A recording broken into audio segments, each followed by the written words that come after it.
वालेकुम पेरेंट्स, क्या हाल है आप लोग के। उम्मीद करती हूँ इंशाल्लाह अच्छे होंगे। पेरेंट्स, आज का जो टॉपिक है हमारा वो अर्ली इंटरवेंशन प्रोग्राम के हवाले से है और हम लोग इंटरव्यू लेने जा रहे हैं एक मदर का, जो कि खुद एक स्पेशल नीड्स के बच्चे की मदर हैं और उनके बच्चे की क्या डायग्नोसिस है, क्या उन्होंने एक्सपीरियंस किया और उनका pregnancy period, after pregnancy period किस तरीके का गुजरा, साइकोलॉजिकली फिजिकली क्या अफेक्ट्स आए हैं और इन इश्यूज़ को लेती हैं और उनकी क्या रिकमेंडेशंस हैं और क्या उनकी फीलिंग्स हैं, वो हम उनसे जानते हैं। ठीक है जी। सुम्बुल, मुझे तो आपका नाम भी पता है और आपकी तमाम एक्सपीरियंसेस आप मुझसे शेयर कर चुकी हैं, लेकिन आज हम लोग अपने यूट्यूब चैनल के थ्रू तमाम मदर्स को अवेयरनेस दे रहे हैं और उनको मोटिवेट कर रहे हैं और उनको हम बहुत सारे आइडियाज़ दे सकते हैं। तो आप उनके लिए एक मोटिवेशनल स्पीकर का भी आप इस वक्त रोल प्ले करेंगी और आप अपनी फीलिंग्स भी शेयर करें और आप तमाम गाइडलाइन दे सकती हैं कि मदर्स को क्या करना चाहिए, किस किस फेज में मदर्स के क्या बिहेवियर्स होने चाहिए और कुछ नेचुरल एस्पेक्ट्स भी होते हैं जो कि एक नेचुरली एक माँ फील कर रही होती है इमोशनली, तो वो भी आपने बताना है पेरेंट्स को कि किस तरीके से हमारे किन किन सिचुएशंस में क्या क्या हमारे बिहेवियर्स होने चाहिए और क्या क्या हमारे एक्शंस होने चाहिए। ठीक है, ओवर टू यू।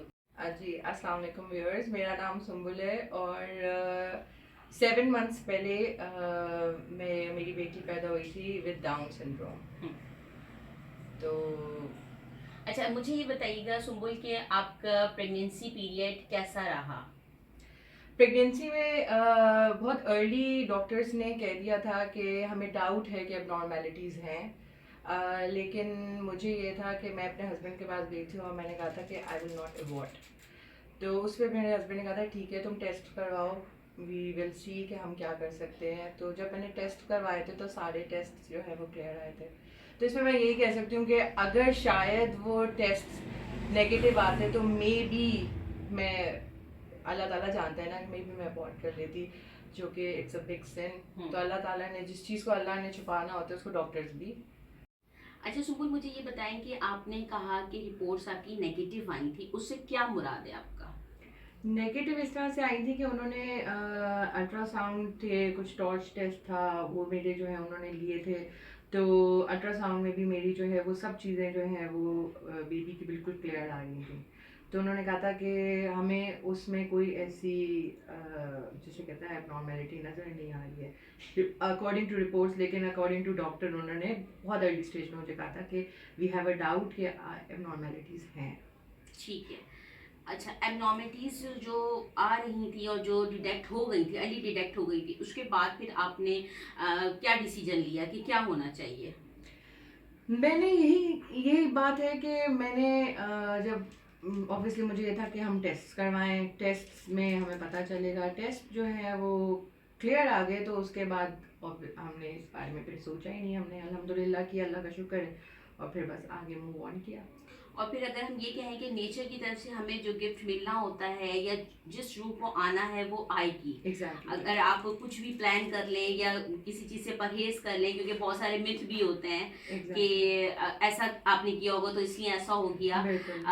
फिजियोलॉजिकली भी और बायोलॉजिकली भी और साइकोलॉजिकली भी काफ़ी हमें मदर्स को सुनना होता है कि आपने इस चीज़ से परहेज नहीं किया या ये चीज़ इस तरीके से कर ली। एक्चुअली मैंने जब डॉक्टर से जब ये पैदा हुई थी तो मैंने डॉक्टर के पास जाके पूछा था कि मतलब क्या वजह हो सकती है। तो डॉक्टर ने कहा था इस चीज़ की कोई वजह नहीं होती है, अपने आप को क्रोमोजोम एक्स्ट्रा खुद क्यों कॉपी करता है ये तो ना किसी के हाथ में, और इसकी कोई रीज़न नहीं है। ये यंग गर्ल्स के साथ भी यही होता है, ये एजेड लड़कियों के साथ भी होता है। तो हम नहीं कह सकते है कि ये क्यों अपने आप को कॉपी करता है। बात यही है कि अगेन हमारा फेथ तो यही है ना कि जिस रूह को जिस तरह आना है, जिस शक्ल में आना है, अल्लाह ताला ने उसको उसी तरह ही भेजना है। और अगर हम ये कहें कि ये बच्चे शेड्स हैं, नेचर के शेड्स हैं, डिफरेंट शेड्स हैं, जैसे हम फ्रूट्स देखते हैं, वेजिटेबल्स देखते हैं, फ्लावर्स देखते हैं, माउंटेन्स देखते हैं, सब में डिफरेंसेस हैं, कोई भी चीज़ सिमिलैरिटी के साथ नहीं है। इसी तरीके से ये भी एक नेचर के शेड हैं ये बच्चे। अच्छा, मुझे ये बताइएगा कि आपके माशाल्लाह अल्हम्दुलिल्लाह 3 बच्चे हैं। जी जी अल्हम्दुलिल्लाह। तो 2 बच्चे आपके अल्हम्दुलिल्लाह इंटेलेक्चुअली अच्छे हैं जी। और बेहतर है, और एक आपकी प्यारी सी बच्ची डाउन सिंड्रोम है। बिल्कुल। तो आप मुझे ये बताइएगा कि प्रेगनेंसी में आप कोई फर्क देखती हैं कि वो जो दो बच्चे जो कि आपके नॉर्मल इंटेलेक्चुअल बच्चे हैं उनमें और इस बच्चे में, स्पेशल नीड के बच्चे में, क्या फर्क था प्रेगनेंसी पीरियड में? प्रेगनेंसीज वैसे देखा जाए फिजिकली तो बिल्कुल वैसी ही थी, तीनों प्रेगनेंसीज, बल्कि ये वाली प्रेगनेंसी मेरी बहुत ज़्यादा इजी। अच्छा पेरेंट्स, ये जो क्वेश्चन है ये मैं तमाम मदर्स की तरफ से आपसे पूछ रही हूँ सुम्बुल, कि हमारी मदर्स को फैमिली की तरफ से और सोसाइटी की तरफ से क्या बैरियर्स मिलते हैं, क्या क्वेश्चन रेजिंग होती है, और क्या आउटकम्स मिलते हैं, किस टाइप के रिएक्शंस मिलते हैं, वो आप प्लीज़ मुझे बताइएगा। और फिर उसके हम एग्जाम्पल्स की तरफ भी जाएंगे और फिर हम उसके सॉल्यूशंस की तरफ भी जाएंगे।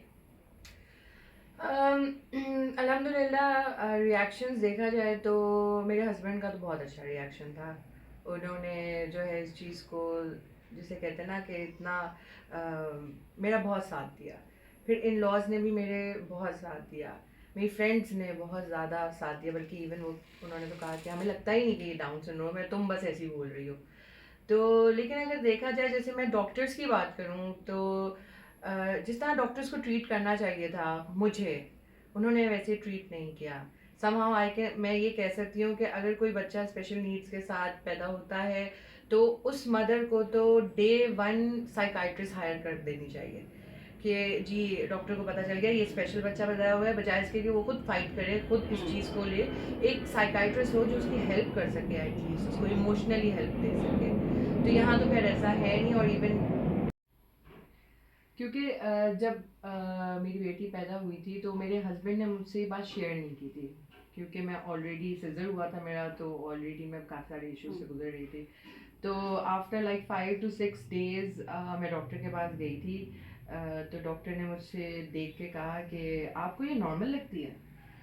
तो मैं पहले तो बड़ी शॉक में चली गई, मैंने कहा नॉर्मल मतलब, मैंने कहा हाँ, नहीं आपको इसकी आई स्लांटी नहीं लगती? मैंने कहा आईज में भी स्लांटी हूँ। तो मैंने कहा नहीं मुझे पता ही नहीं चला, क्योंकि प्रीमेच्योर भी पैदा हुई थी। तो डॉक्टर ने कहा मैंने आपके हस्बैंड को बताया, आप जाके अपने हस्बैंड से पूछें। खैर फिर मैं घर आई, फिर जब मैंने अपने हस्बैंड से पूछा तो मेरे हस्बैंड ने बताया कि हाँ ये इशू है।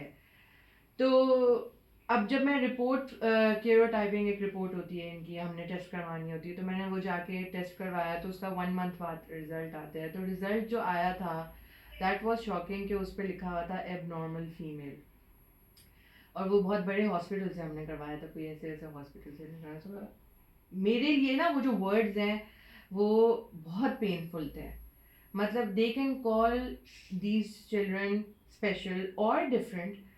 एबनॉर्मल क्यों कहते हैं मुझे ये समझ नहीं आती। दे आर नॉट एबनॉर्मल, ठीक है, दे आर डिले, उनके डिलेज आते हैं, उनके माइलस्टोन्स डिले होते हैं। इवन बाहर के मुल्कों में मैंने जो मालूम किया है, ड्राइविंग लाइसेंस तक ये बच्चे ले लेते हैं।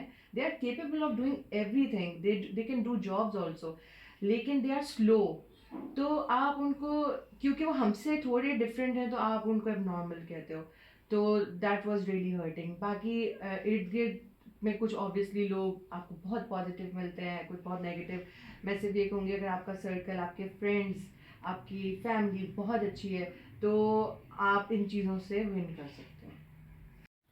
अच्छा, आपने जैसे ये कहा कि आपने एक टर्म पढ़ी अपनी बेटी के लिए, अपनी बच्ची के लिए, कि एबनॉर्मल फीमेल, वो आपको साइकोलॉजिकली इमोशनली बहुत ज़्यादा डिस्टर्ब उसने किया और बहुत ज़्यादा आप उससे पेनफुल सिचुएशन में आई। तो यहाँ मैं एक अवेयरनेस भी क्रिएट करती चलूँ, जितने भी हमारे हॉस्पिटल्स हैं या रिहैबिलिटेशन सेंटर्स हैं, अकॉर्डिंग टू DSM-5 अब जो टर्म्स हैं वो चेंज हो चुकी हैं। पहले हम लोग अगर मेंटल रिटार्डेशन कह रहे होते थे, तो अब हम उसको अकॉर्डिंग टू DSM-5 हम उसको कह रहे होते हैं इंटेलेक्चुअल डेवलपमेंटल डिसऑर्डर। ठीक है, इसी तरीके से हम लोग स्पेशल जो बच्चे हमारे होते हैं, पहले हम उनको कह रहे होते थे एबनॉर्मल किड्स, लेकिन अब हम उनको क्या कहते हैं, चिल्ड्रन विद स्पेशल नीड्स। तो मेरी ये रिक्वेस्ट है कि आप लोग टर्म्स जब रिपोर्ट राइटिंग कर रहे होते हैं तो टर्म्स इस तरीके की यूज़ किया करें कि उस वक्त मदर खुद बहुत सेंसिटिव जोन से गुजर रही होती है, और जब वो ये पढ़ती है, क्योंकि एक्सेप्टेंस तो बहुत बाद में आएगी, पहले तो उन्होंने अपने बच्ची के बारे में एक टर्म पढ़ी जो कि उनको हिट कर गई। तो आप यहीं से देख लें कि आप कितना ज़्यादा डिमोरलाइज कर देते हैं पेरेंट्स टर्म्स आप लोग यूज़ ना करें, अपनी रिपोर्ट राइटिंग को बेटर करें और उसमें जो टर्म्स हैं चिल्ड्रन विद स्पेशल नीड्स आप कर सकते हैं। सुम्बुल, एक बहुत मज़े का मैं क्वेश्चन आपसे करना चाहती हूँ। क्वेश्चन मेरा ये है कि हम ये कहते हैं कि आपके बच्चा अगर स्पेशल नीड्स के साथ दुनिया में आया है तो आप उसको एक्सेप्ट करें, लेकिन यहाँ पे कॉन्फ्लिक्ट है। एक्सेप्ट करना ये नहीं कि आपने बच्चे को गोद में लिया, उसको आपने झप्पी डाल दी और उसको आपने फीड दे दिया, उसका आपने डायपर चेंज कर दिया, जी आपने अपने घर में उसको रख लिया है तो आपने एक्सेप्ट कर लिया। एक्सेप्टेंस क्या होनी चाहिए, किस लेवल पे आप एक्सेप्ट करें और कहाँ जाकर आप कहती हैं कि हाँ जी मैंने अपनी बच्ची को एक्सेप्ट किया, ये मुझे बताइएगा। देखिए, अगर वर्ड एक्सेप्टेंस की बात हम करें इसकी, तो it will take a long time. लेकिन ये होता है कि जैसे ये पैदा हुई थी, तो जब मुझे एकदम से ये बात पता चली तो I cried days and nights में रोती रही।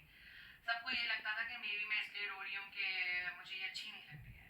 बात ये नहीं थी, बात ये थी कि मैं इस चीज़ को एब्जॉर्ब नहीं कर पा रही थी कि मेरी बच्ची, देखें, अगर हम एक माँ को पता चले कि जी एक बच्चे को बीमार है या बुखार है तो वो तड़प उठती है। तो आप ये सोचें थोड़ी देर के लिए कि एक बच्चे का हमें पता है कि लाइफ टाइम एक इशू आएगा, तो उसको जब वो सोचती है तो ऑब्वियसली वो एक रोलर कोस्टर पे होती है, उसके इमोशंस जो है हाई लो होते रहते हैं। तो ये चीज़ें समझनी चाहिए। एक्सेप्टेंस में अगर आप अभी भी कहें तो मैं ये कहती हूँ कि उस दिन जो है वो मुझे आई थी जिस दिन मुझे किसी ने डॉट मारा था।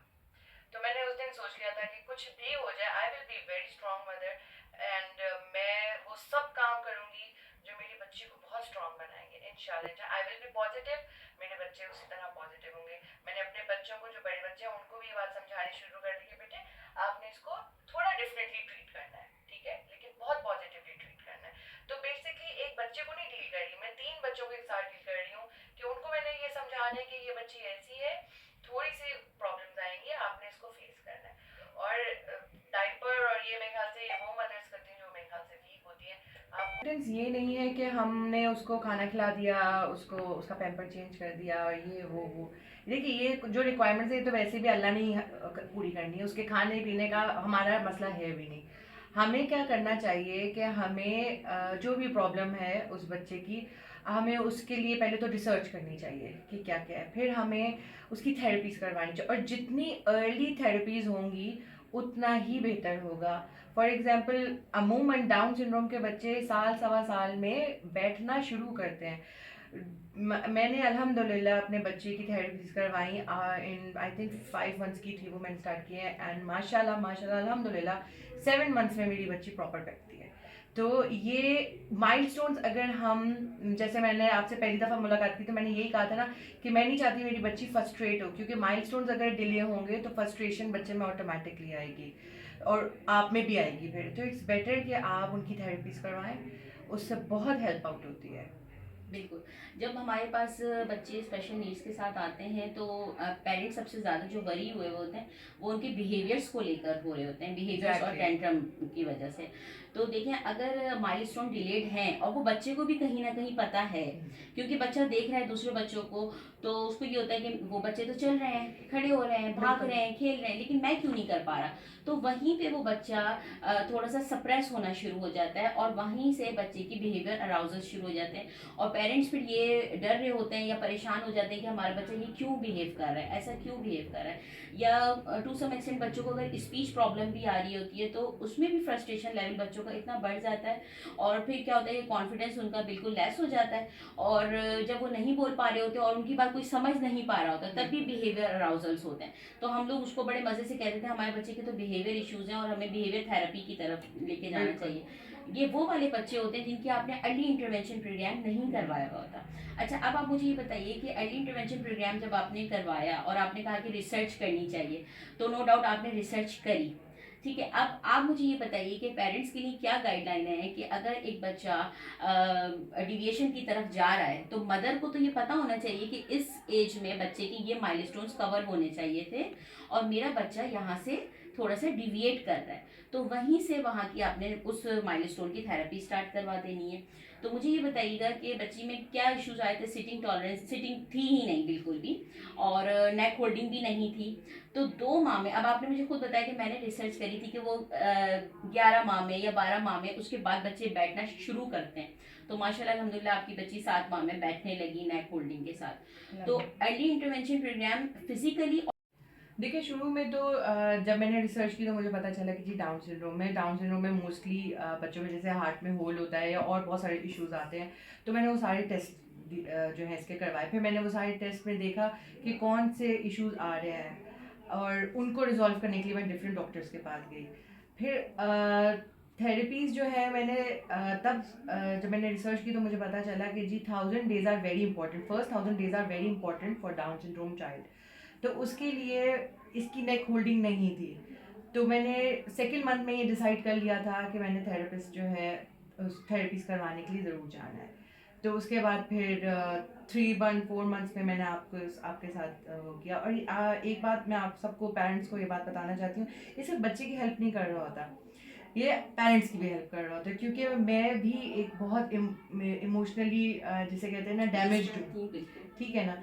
तो मैं अगर आपके पास आ रही हूँ, आप मुझे गाइड करिए नहीं, हो जाएगा। पहली चीज़ ये होती है ना कि आप कहते हो बकअप देते हो जाएगा, डोंट वरी, हम हैं ना, इंशाल्लाह अल्लाह ताला करेगा। तो ये चीज़ बहुत मैटर कर रही होती है। आप अकेले जो हो ना हर चीज़ से नहीं लड़ सकते हैं, इसीलिए आप जब ग्रुप में होते हो तो बहुत सारी हेल्प आपको मिलती है। तो थेरेपीज़ और डॉक्टर्स, आपकी फैमिली, आपके फ्रेंड्स, सब आपके सर्कल बहुत मैटर कर रहे होते हैं उस एक बच्चे और उसकी मदर और फादर के लिए। बिल्कुल ऐसे ही मेरे बहुत सारे फेवरेट पेरेंट्स हैं, उनमें से उन लिस्ट में आप भी हैं। और मुझे अपने ऐसे तमाम पेरेंट्स बहुत फेवरेट लगते हैं, बहुत फेवरेट होते हैं, मुझे बहुत अजीज होते हैं, जो रिसर्च करते हैं। जब आप रिसर्च कर लेते हैं उसके बाद आपको बच्चे के माइलस्टोन्स का पता चलता है, और फिर आप थेरेपिस्ट के पास जाते हैं उन इश्यूज़ को लेके। और फिर क्या हो रहा होता है कि सुम्बुल, आप मुझे इसलिए भी बहुत पसंद हैं और बहुत अच्छी लगती हैं आपके, हर वक्त माशाल्लाह आपके फेस में स्माइल होती है।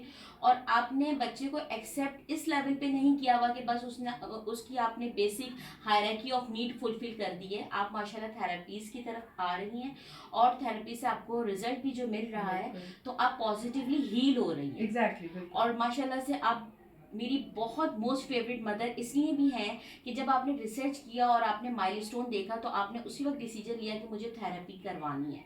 और बहुत कम पेरेंट्स इस तरीके के होते हैं जो अर्ली इंटरवेंशन प्रोग्राम की तरफ आते हैं।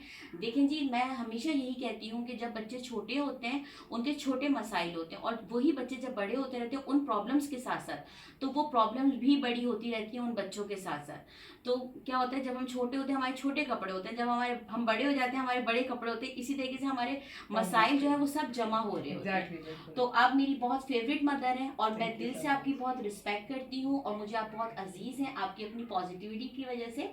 अच्छा, मुझे ये बताइएगा कि आप फिजा के अंदर क्या चेंजिंग्स देखती हैं बिफोर और आफ्टर थेरेपीज के? बिफोर और आफ्टर में फिजा में तो चेंजिंग्स ये हैं कि जैसे उसकी नेक होल्डिंग बिल्कुल टाइम पे अल्हम्दुलिल्लाह, और उसके बाद उसकी सिटिंग अल्हम्दुलिल्लाह बहुत अच्छी हुई। अब वो माशाल्लाह जैसे क्रॉलिंग की तरफ आ गई। ये तो फिजिकल मैं आपको बता रही हूँ। मेंटली मैं अपनी बात करती हूँ। मेंटली क्योंकि मदर और डॉटर तकरीबन एक ही रोड पे चल रहे होते हैं, तो मेंटली मैं ज़्यादा हैप्पी फील करती हूँ, वरना मैं बहुत खौफ में रहती थी, फियर्स हर वक्त मेरे इर्द गिर्द रहते थे। तो मुझे जो है मुझ पे ये चीज़ जो है वो मेरे सराउंडिंग्स, मेरे बच्चे, मेरे इर्द गिर्द मेरी जो फैमिली है, उन्होंने भी ये चीज़ नोट की है कि जब से थेरेपी शुरू है, क्योंकि एक आपको एक फीलिंग्स आना शुरू हो जाती है, नहीं अच्छा हो जाएगा इंशाल्लाह, अल्लाह ताला ज़रूर बेहतर करेगा, अल्लाह ताला ने ये आपको अल्लाह का शुक्र है वसीला बना के जो है वो भेजा है। तो ओवरऑल माशाल्लाह से बहुत बेहतर चल रहा है सब। अल्हम्दुलिल्लाह, अल्हम्दुलिल्लाह। अच्छा, मुझे ये बताइए कि आप अपने आप को किस तरीके से हील करती हैं, और अगर कभी क्योंकि बहुत सारे हम अपने आप को हील कर रहे होते हैं, लेकिन बहुत से ऐसे लोग होते हैं जो हमें याद दिला रहे होते हैं, जो हम अपने दुख और तकलीफ भूल जाते हैं या अपने आप को मसरूफ कर लेते हैं या पॉजिटिवली इन्वॉल्व हो जाते हैं, लेकिन वो लोग हमें याद दिला रहे होते हैं कि आपका ये वाला भी दुख है, कुरेद रहे होते हैं। तो आप मुझे ये बताइएगा कि आप फिर अपने आप को दोबारा कैसे हील करती हैं? हील तो मैं ये कहूँगी कि तकरीबन डेली करना होता है, क्योंकि बिल्कुल। एक टाइम आता है फिर प्रॉपर हील हो जाते हैं। शुरू में बहुत टाइम लगा, लेकिन सबसे पहले ऑब्वियसली मैंने कुरान की आयतें निकाली, मुझे उसमें बहुत सारी डिटेल्स मिली। पहले मुझे जो है, मैंने एक जगह पे पढ़ा कि ऐसे जो उनके पास बच्चे आते हैं, जो उनके गुनाहों की वजह से ये आते हैं। लेकिन फिर मैंने एक जगह ये पढ़ा कि नहीं, ऐसे बच्चे जो हैं they are very few lucky parents जिनके पास ऐसे बच्चे आते हैं। क्योंकि देखिए, ये देखिए, ये जन्नत के फूल फूल हैं। हैं, जो बिल्कुल। बात है, हमें पता है हमारा हिसाब होना है, बिल्कुल। हमें ये पता है कि उस बच्ची का हिसाब नहीं होना। तो ऐसा फूल अल्लाह ताला अपने स्पेशल बंदों को ही देगा ना। तो ये चीज़ जब मैं सोचती हूँ तो मैं काफ़ी बकअप हो जाती हूँ, मुझे ये यकीन आ जाता है कि नहीं, इंशाल्लाह अल्लाह ताला बेहतर करेगा। और फिर सेकेंडली मैं आप फिर ये कहूँगी कि मेरा हस्बैंड, मेरे फ्रेंड्स, मेरी फैमिली ने मुझे बहुत सपोर्ट किया है कहीं पे भी। मैं बल्कि आपने भी बहुत सपोर्ट किया, क्योंकि मैं कभी कभी आपके पास भी उदास हो जाती थी तो आप मुझे कहती थी नहीं नहीं सब ठीक है, इंशाल्लाह सब ठीक हो जाएगा, बहुत अच्छी है ये। तो ये चीज़ें बहुत मैटर कर रही होती है, आपके इर्द गिर्द पॉजिटिविटी होनी चाहिए, तो बिल्कुल। आपके अंदर भी डेवलप होती रहती है बिल्कुल कंटिन्यूसली। ऐसा ही तो है। इस तरह से हीलिंग का प्रोसेस अभी भी जारी है, ऐसा अभी भी मैं वो चीज़ें फील करती हूँ, लेकिन फिर दोबारा। यहाँ मैं तमाम मदर से ये रिक्वेस्ट करती हूँ कि आप लोग अपनी डाइट का, अपनी रूटीन का बहुत ज़्यादा ख्याल रखें। कभी कभी ऐसा भी हो रहा है कि हमारी मदर्स बहुत वीक होती हैं और उनको सोसाइटी प्रेशर इतना ज़्यादा होता है या फैमिली सपोर्ट नहीं होती है, तो वो बहुत ज़्यादा डिमोरलाइज इस वजह से भी हो जाती हैं क्योंकि वो फिज़िकली अनफिट होती हैं। तो आप अपनी डाइट का, अपनी रूटीन का, आपकी डाइट में नट्स होने चाहिए, वेजिटेबल्स होनी चाहिए, हर न्यूट्रिशन होना चाहिए। सेकेंडली आपको फिज़िकली एक्टिव होना चाहिए, आपको वॉक ज़रूर करनी चाहिए और आपको स्माइल अपने फेस में रखनी है, खुश रहना है। सबसे पहले मैं रिक्वेस्ट ये करती हूँ, मेरे पास जो क्लिनिक में भी मदर्स आती हैं उनको भी मैं ये कहती हूँ, पूछती हूँ कि आपकी डाइट क्या है, फिर मैं उनके बच्चे की डाइट पूछती हूँ। तो एक तो आपने अपनी डाइट का बहुत ख्याल रखना है और फिर आपने अपनी फिजिकल वर्कआउट का भी ख्याल रखना है। अच्छा, मुझे सुम्बुल ये बताइएगा आप कि एक तो आपने थोड़ा सा ब्रीफ कर देना है कि डाउन सिंड्रोम क्या होता है और क्या उसमें सिम्टम्स आ रहे होते हैं, और दूसरा मुझे ये बताना है कि जो नेगेटिविटी हमारी सराउंडिंग में हम फेस कर रहे होते हैं, अब आपने एक बड़े लेवल पे बात करी एबनॉर्मल फीमेल, तो फिर तो हमारे जो दूसरे लोग हैं उनका हम क्या ही कहें। तो उनके बारे में थोड़ा सा आप डिटेल में बताइएगा कि क्या टर्म्स यूज करनी चाहिए और अपनी नेगेटिविटी से किस तरीके से हमें बाहर आना चाहिए अपनी सराउंडिंग की डाउन वजह से। सिंड्रोम जो है वो बेसिकली एक क्रोमोसोम होता है 21, जो कि अपने आप को कॉपी कर लेता है। तो उसके सिम्टम्स जो है वो जैसे बाकी स्पेशल केसेस होते हैं उसमें सिम्टम्स चेहरे पे नहीं आते हैं, लेकिन इसके सिम्टम्स चेहरे पे आ जाते हैं। इनके जो है वो फ्लैट फेस होते हैं, फिर स्लांटी आईज होती हैं, ब्रिज नोज होती है, और भी बहुत सारे इनके जो है वो रिफ्लेक्सेस होते हैं। रिफ्लेक्सेस होते हैं, जो कि थोड़े डिफरेंट होते हैं। तो ये मेन जो है चीज़ें ये हैं, बाकी दे आर लो मसल और इलास्टिसिटी बहुत होती है इनकी बॉडी में। और हमने इन सब चीज़ों को ही जो है वो ट्रीट करना होता है कि फेशियल एक्सप्रेशन तो हम चीज़ नहीं कर सकते, लेकिन कुछ हद तक आप जो फेशियल जैसे आप देती हैं इसको फेशियल थेरेपीज दे रही होती हैं, उससे काफ़ी फर्क पड़ रहा होता है। तो अब नेगेटिविटी की बात की जाए तो कुछ लोग ऐसे ही बस देख रहे होते हैं, और देख के वो जो है वो डायरेक्ट मुझसे पूछ लेते हैं कि क्या ये है। तो मैं कहती हूँ जी अल्हम्दुलिल्लाह ये है। और कुछ लोग जो है वो डायरेक्टली बोल देते हैं हाँ तुमने क्या, मतलब क्या ऐसा क्या हुआ था, कुछ क्या तबीयत ठीक नहीं थी या क्या था जो ये ऐसी पैदा हुई है। तो देखिए, हम चीज़ों का इलाज नहीं है हमारे पास, तो इलाज सिर्फ यही है कि बी वेरी स्ट्रॉन्ग, जवाब देना आना चाहिए आपको। जवाब देना, जहाँ आप बड़े हैं आप नहीं दे सकते तो वहाँ खामोशी इख्तियार करें, लेकिन अपने अंदर इस चीज़ को फर्म बिलीव रखें कि आपने कुछ नहीं किया, अल्लाह ताला की तरफ से है, और जो अल्लाह की तरफ से आपको मिला है वो बेहतरीन मिला है, इससे ज़्यादा बेहतरीन नहीं मिल सकता था आपको। और आप सिलेक्टेड पेरेंट्स हैं, सब मैं सब स्पेशल बच्चों के जो पेरेंट्स हैं उनको यही कहूँगी कि दे आर सिलेक्टेड पीपल।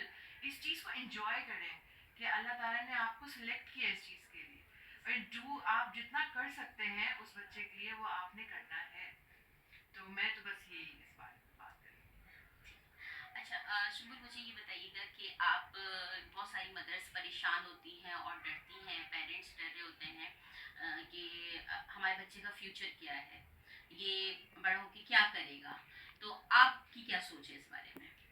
हाँ, ये बात तो है कि जब ये पैदा हुई तो ये एक खौफ जो है वो हर वक्त जहन में यही रहा है कि क्या होगा, मतलब मैंने सारी ज़िंदगी साथ नहीं रहना, इसका क्या होगा।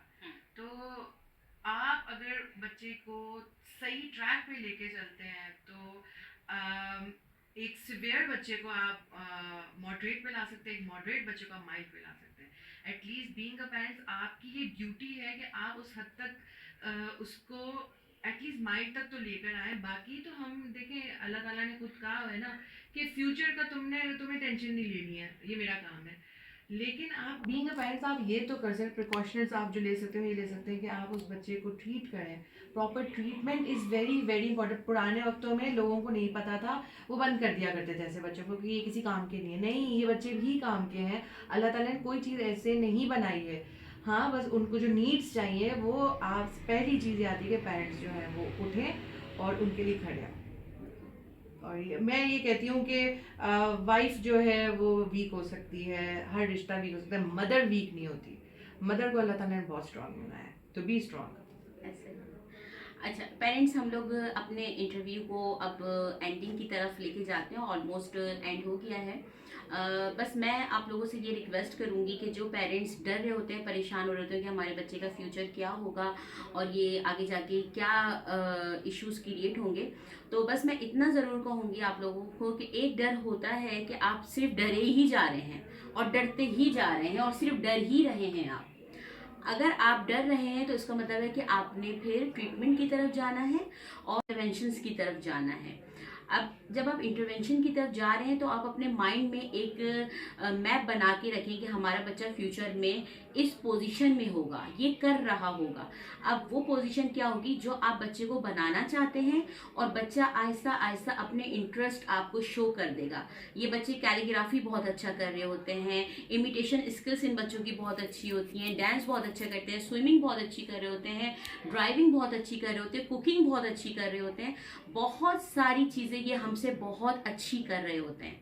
तो आपने बच्चे के इंटरेस्ट के हिसाब से और अपने माइंड मेकअप के हिसाब से, क्योंकि आज अगर आप जो चीज़ें सोच रहे हैं उसके प्रिंट्स आप बच्चे के ब्रेन में डाल रहे हैं, तो आप लोगों ने बच्चों के फ्यूचर के बारे में कुछ भी नहीं सोचना है, परेशान नहीं होना है। आपने अगर सोचना है तो ये सोचना है कि हमारा बच्चा इस लेवल पे होगा। जब आप ये चीज़ सोच लेंगे तो आपने उस चीज़ को अचीव करने के लिए वो रास्ते भी अख्तियार करेंगे और उन जगहों पे जाकर आप वो तमाम चीज़ें अडॉप्ट भी करेंगे और आपका बच्चा वो तमाम माइलस्टोन्स भी कवर करता रहेगा और फिर वो एक डेजिग्नेशन में इंशाल्लाह ताला होगा।